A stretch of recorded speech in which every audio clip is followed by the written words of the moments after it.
In this section, we're going to talk about the Kubelka-Munck equation. Kubelka-Munck equation is an equation that's used in the color industry quite a bit to describe complex subtractive mixing. It really has a lot of uses in industry. Talk about some of those today. With the Kubelka-Munck equation, this will finish up basically the mathematical part of the course. The equation is very useful in the color industry. It's used in a lot of different areas. It approximates complex subtractive mixing, and we will show some fairly simple ways of using it. There is a lot of complex calculations that go on inside computers when they're used for color formulation programs, but luckily we don't have to do that. The computer can do that. There are some simple calculations that we can do to find out some important information about our colorants. The Kubelka-Munck equation is also the basis for most color matching programs, mainly in opaque systems. The details on how those equations are solved are usually proprietary, and each of the color suppliers probably do that a little bit differently. Their algorithms and equation solving software is different, but they generally solve and use the Kubelka-Munck equation. And when this is going on in the computer, it's solving thousands of equations at one time.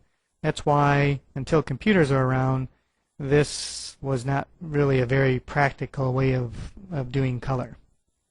Now, many companies supply instrumental color formulation.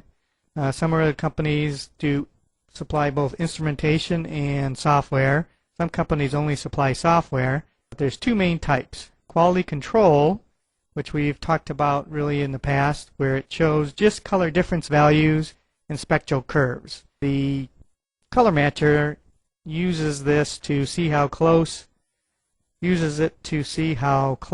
his batch is to the standard, how far it is off, and what the spectral curves look like, and then bases his decision on color matching with that. The color formulation programs actually predict formulas and predict matches. Basically what happens is that the color formulation software uses the spectrophotometer to read a sample in.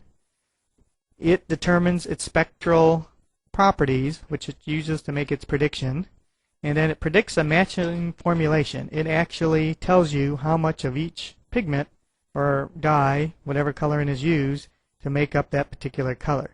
It's based on criteria that is inputted into the system. For instance, the colorants have to be UV stable, or it has to be FDA approved. These are more application-based criteria, or it could be that a certain polymer runs at a high temperature, so we can only use colorants that are heat stable. And then based on the colorant database that's in the system, the colorants that this particular lab has on hand, it makes a prediction of the formula.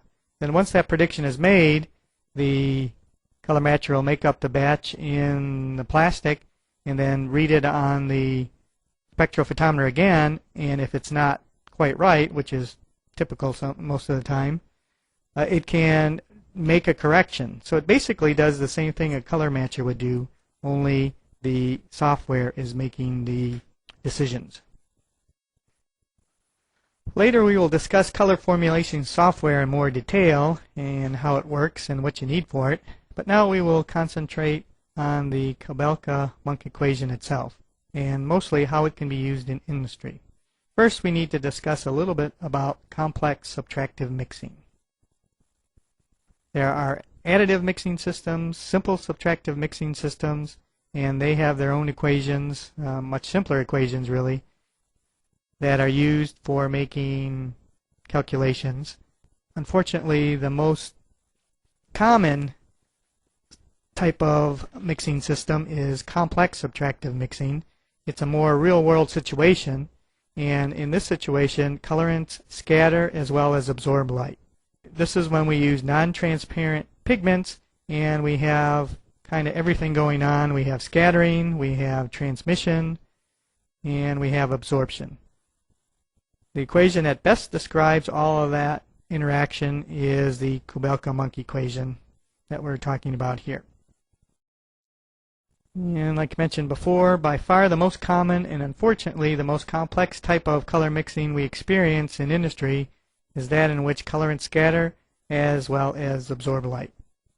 This is called complex subtractive mixing, and it involves a simultaneous absorption and scattering of light. Both of these quantities must be accounted for in the calculation. When we do transparent objects, we use an equation that just worried about light passing through. Here we have to account for all the things that are going on. For most practical purposes, simplified equations, which are approximately correct, are commonly used to describe complex subtractive mixing. And the most widely used equation is developed by Kubelka and Munck, two German scientists. As with most physical phenomena, the actual phenomena that's going on is very complex. To describe it perfectly, we would use extremely complex equations. Equations that get too difficult to even use for any practical purposes. So we simplify the model. The most useful of those simplifications is this Kubelka-Munck equation. So there are some assumptions that must be made when we use the equation. Those are enough scattering to completely diffuse the light, or in other words, we're using an opaque sample. So it's assuming that the sample is opaque.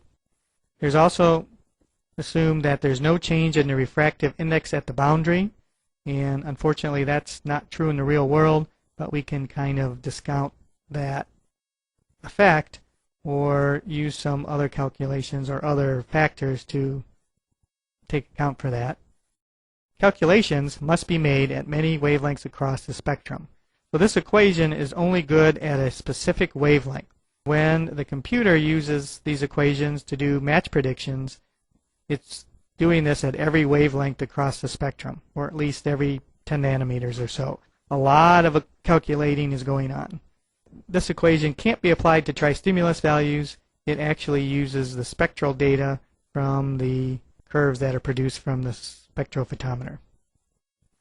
The Kubelka-Munck theory is used to develop mixing laws for three types of samples: transparent plastics, printing ink with scattering, and non-hiding paint film. We can modify it so that even though we assume that all colorants are opaque, or all samples are opaque, we can use it for some transparent plastics. And we can also use it for a transparent colorant layer in contact with an opaque diffusely scattered support, so a transparent color over a opaque substrate, and opaque absorbing and scattering materials such as textile paints and opaque plastics. And what we're mostly interested in is the opaque plastics. Here is the actual equation that we'll be using. It's not all that complicated. There are some important points here. First of all, what do the coefficients mean?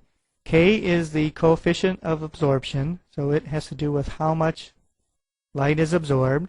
S is the coefficient of scattering, how much light is scattered by the colorant or by the sample. And R is the reflectance at a specific wavelength. That kind of H-looking symbol there is a Greek letter that represents wavelength.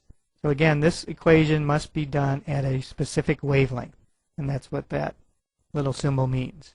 So K and S, a lot of times we can take that K and S value as a single value equals what's on the right side, and the variable on the right side is reflectance from the reflectance curve.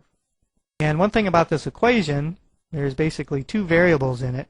So if we know what the reflectance value from a curve is, spectral curve, then we know what the K and S value is at that specific wavelength. Here are some uses for it when they want to use it to predict the K and S value of a mixture. We can basically use the K over S values for each individual component The C's there, C1, C2, and C3, are the different components, the concentration of those different components. K and the S are the K and S values for that particular colorant. Here's another way we can do that, where the K and S values are thought of as a single value. The previous slide shows where they're separated. Depending on the type of material that are being involved, you would use one equation or the other. Luckily for you, and luckily for all of us in industry, we really don't have to do these equations and solve these equations. We could, and I do have examples of doing it, but it's not something that we'll ever need to do for real in industry. If you are really, really interested in the math, to actually calculate the concentrations of opaque colorants using the Kubelka-Munck equation, there is an example in the Bill Meyer book on page 166 and 167. So you're more than welcome to look at that and see how it works. But you are not required to know how to do that or do that calculation for this course.